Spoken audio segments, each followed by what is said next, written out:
Could we have just witnessed the absolute biggest scandal in American history? We have a president that all of a sudden just found he had stage 4 cancer.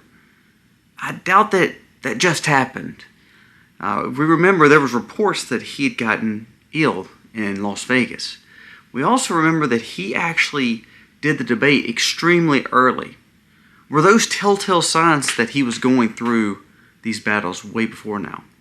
What about the doctors who said he was healthy? It's kind of weird that he wasn't having any kind of problems. He got a clean bill of health. Now, what does that actually mean for the policies, the executive orders, and the pardons? Is there any way to investigate that? We're going to dive deeper into that story. It'll blow your mind. Yesterday, I mentioned this also on the live about eminent domain. We talk about the government owning a lot of land and taking land. We're going to talk about Grant Cardone's situation in Malibu, and then another situation in Utah.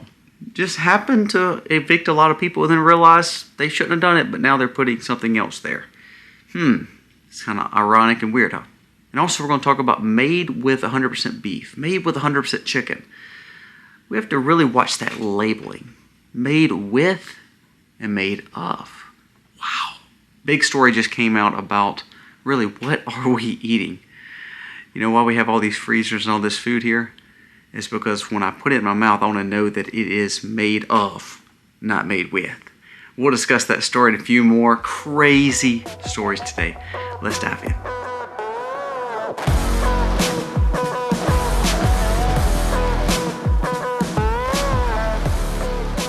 Hey guys, welcome to themacs. Thank you so very much for being here today. We are humbled by your support and we thank you so very much. I want to hit on one little quick thing. Yesterday, if you were on my live got cut off. We were absolutely cut off. The sound was cut. It was right after we had a very controversial talk about some inside information with Comey and things like that. It's weird how that all of a sudden happened and then seconds later, disconnected. Pay attention,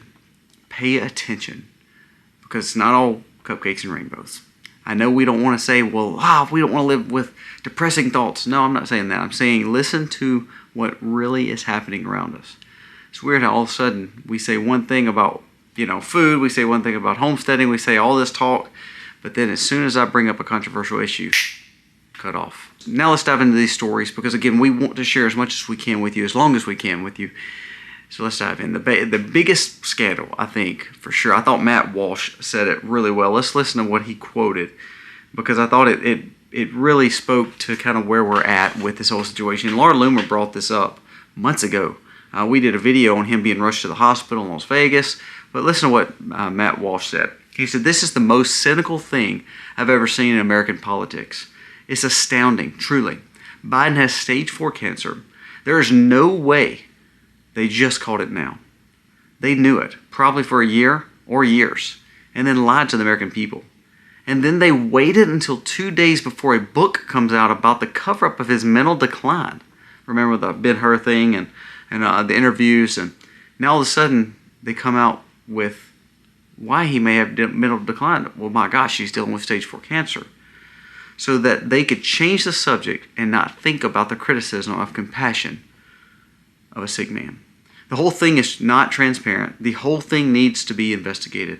These people are evil beyond words. He says, if you think an 80-year-old man goes from a clean bill of health to stage 4 cancer in a span of 6 months, then you are too dumb to be taken seriously. You have had a lot of crappy things done to your brain, and I can't take you anymore at face value, especially from people who have a long track record of lying about Biden's health. Just yesterday, Jim Clyburn came out and said Biden can still run. I mean, he could have easily made it through another 4 years. All the lies. Let's go to what Cernovich says. He said, the biggest story is not Biden was senile. It's that the limited work and handwork that he actually did compared to who actually ran the government. The scandal is probably the biggest in modern history. Also, another report came out and said, when it comes down to the writing, who signed all these pardons? Now, they talked about the auto pen, and for the longest, they said, auto pens are okay to use, especially if he knew what was going on. Well, if they find out, let's just think now, if they find out that he had cancer and to a point where it was very progressive, back into the time where he was going rushed to the hospital, all that kind of stuff, months ago, to then have all these pardons, who allowed that to happen? Remember, her investigation basically showed that he couldn't even remember his son passed away. This is a big deal. And the biggest deal is not Biden. The biggest deal is the players behind Biden and the cover-up. There was a story that came out that said Obama actually was running the White House. Now, I don't know about you, and that doesn't mean you have to trust that.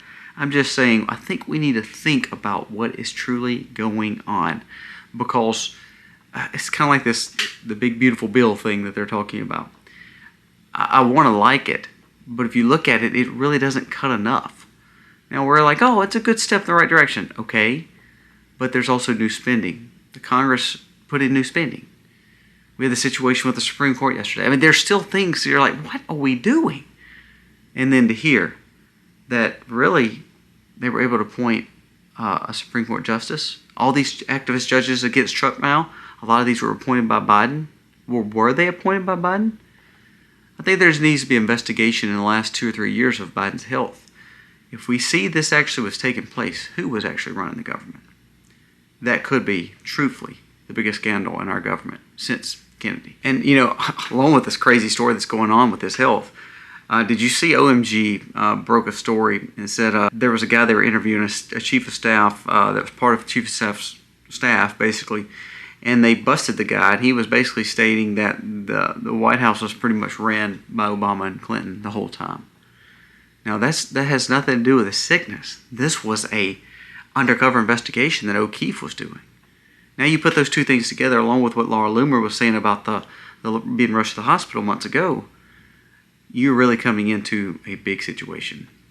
And I hope that, I know that everybody wants to, because he's sick, and see now everybody's like, oh, well, we feel sorry for him. I don't think that's the case we need to be. I believe we can show grace. I'm not saying that. I hate that the man's sick. But I do think we need to investigate who was running the government, because I think there is going to be a lot of things come out. Now, here's the thing, and this is where I kind of chide at DOJ, I kind of chide at FBI. I love the fact that you're breaking a lot of stories. A lot of things are happening. A lot of scandals are happening, but there's been no arrest. Now, there's a report yesterday that said Patel and Bongino were working on a trove of list of people that they were fixing to go after that dealt with the Doge and dealt with all this stuff. So let's see what happens. I'm going to give them a little bit of time, but I think there's got to be some insight to what actually went on the last few years. Now let's move on to the story with eminent domain. I kind of mentioned this, and this is where I kind of got cut off yesterday, but I want to read this story to you. This was from what Grant Cardone allegedly said. Now, I'm not the biggest Grant Cardone fan, but I thought this was a pretty big statement and bold statement he said. He said, this was our article wrote about him. It said, Grant Cardone has the last standing beach home in Malibu after the Pacific Palisades fires. He was told by his insurance properties that they would be taking it via eminent domain. California is planning to seize the coastline of Malibu.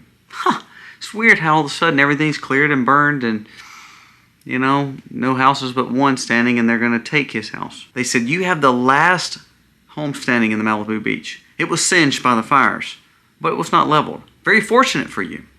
Obviously, but you're hearing rumblings now that those beaches of Malibu, including your house, potentially may be taken by the government under eminent domain. It's just rumblings and rumors.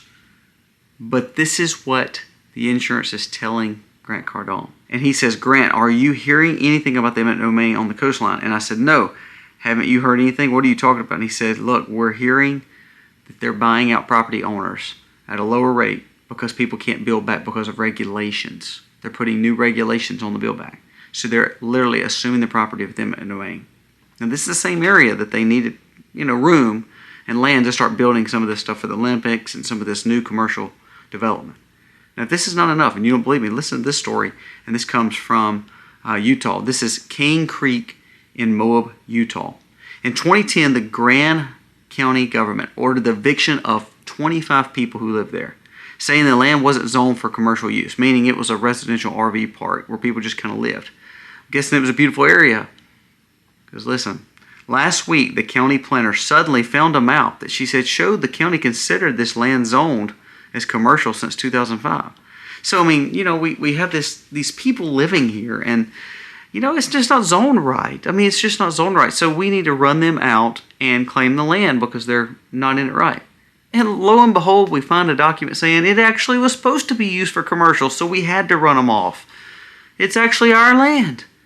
So we're going to take the land. They take the land, but guess what now? The commercial zoning map would now allow for Cane Creek to build a luxury resort.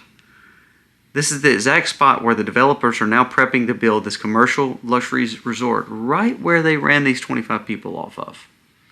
Now I'll tell you what happened to me. We own this land, and before we bought this land, we had another piece of land right next to it. And it was in the county. You know, not touched the city. They didn't annex or anything like that. Well, the city started, quote unquote, growing. So they're like, we're going to annex certain lands. So a part of my property got annexed.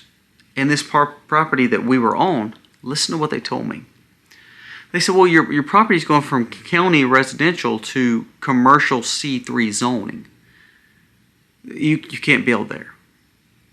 Well, I went crazy. I said, well, no, we own this land. You chose to annex it. You've given me nothing. And still to this day, after 10 years of being annexed, we have our own water, we have our own sewer, we have our own garbage pickup. We get nothing. We don't even have a fire hydrant from the city anywhere close. So just being honest with you, they put all this regulation, charged me more property tax. And that's not what this video is about. But what I'm trying to say to you is they tried to penalize me for having this land, kind of like these people. Well, guess what? I had to go before a board of adjustments. I had to go before a board of aldermen. I had to go before several councilmen. I had to go before several attorneys to get information to fight for this land. Now, they didn't tell you that. They didn't tell me that. They didn't say they were going to annex it. And still to this day, we have no benefit from the city. But guess what? They still collect commercial taxes on my property that should be considered residential. The energy rates I pay, the insurances I pay are all commercial rate. Why? Because the same thing that happened to these people that couldn't fight, I chose to fight and kept my land. But I paying dearly for it with no benefits. No benefits from the city.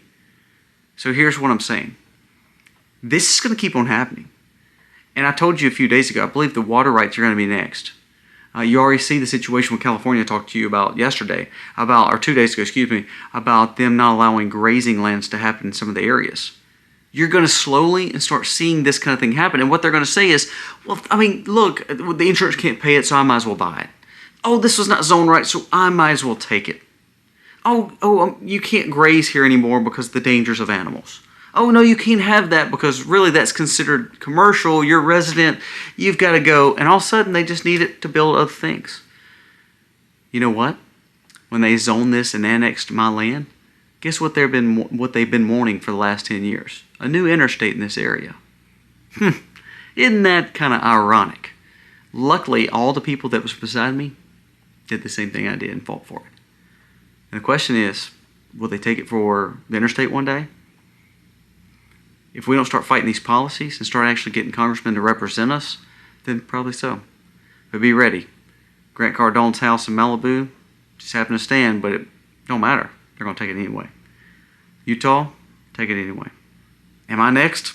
Don't know. My farm's going to be taken. But the bottom line is they try to do the same kind of thing to us.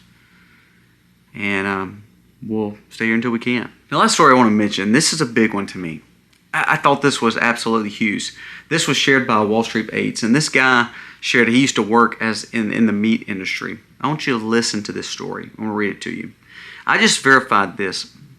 In America, when something is labeled like made with 100% beef, it's not actually 100%. Now, what this guy was doing, he was showing a beef jerky packet that says made with 100% beef. Listen to the terminology. Made with 100% beef. This guy was quoted saying, I work in advertisement, and long ago I was working on a project with McDonald's, and I learned something that now I can never unsee. It says it right there, made with 100% beef, which is still a funny twist of words. Because guess what? It is made with 100% beef, but it's made with 100% beef.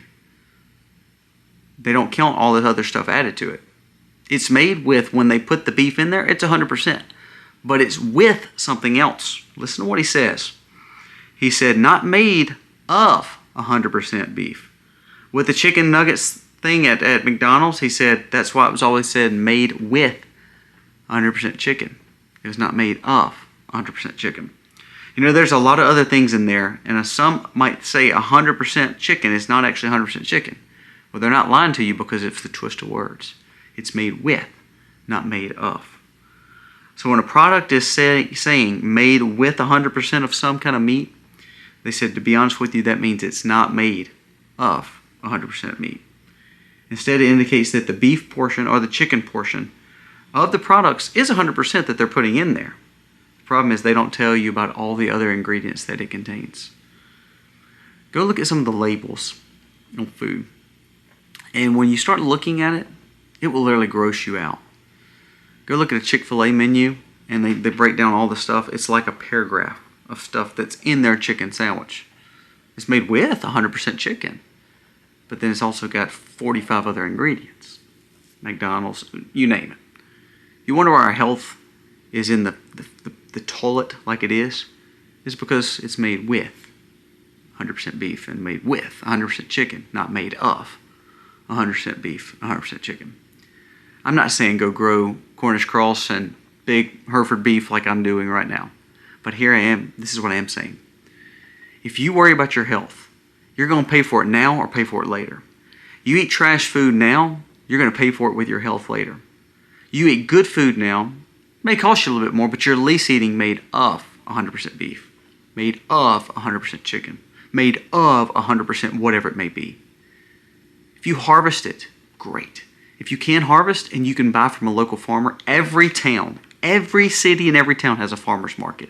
And I promise you, between Facebook Marketplace and all the other ways that you can get in touch with a farmer, I promise you can get made of real eggs, made of real beef, made of real chicken, real vegetables, and so forth.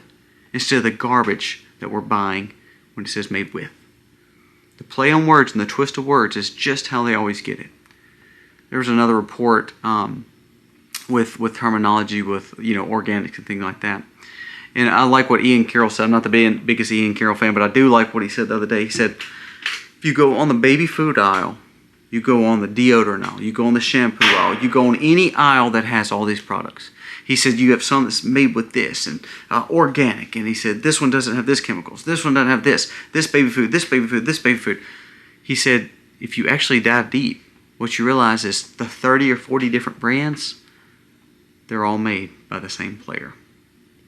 They just make you feel like you're buying something better quality or organic or whatever it may be. So it's the twist of words. When you actually start diving deep, it's owned by the same company. They just repackage it. Here's the point of what I'm trying to say. If you can't grow your food, you better know where your food system is coming from. Because I'm tired of eating made with. So I want to start eating made of. Now this goes back to the big push for American First policies. I want things made in America and not shipped to America and then redistributed from America. It's time that we start changing policies and start focusing and not playing the shallow water. It's time to get in the deep water and actually start doing some research on some of this stuff. And then when we start seeing the things like Biden's health, we're going to start realizing, was that Supreme Court pick and all these other judicial picks legal? Was the pardons legal? Something to think about.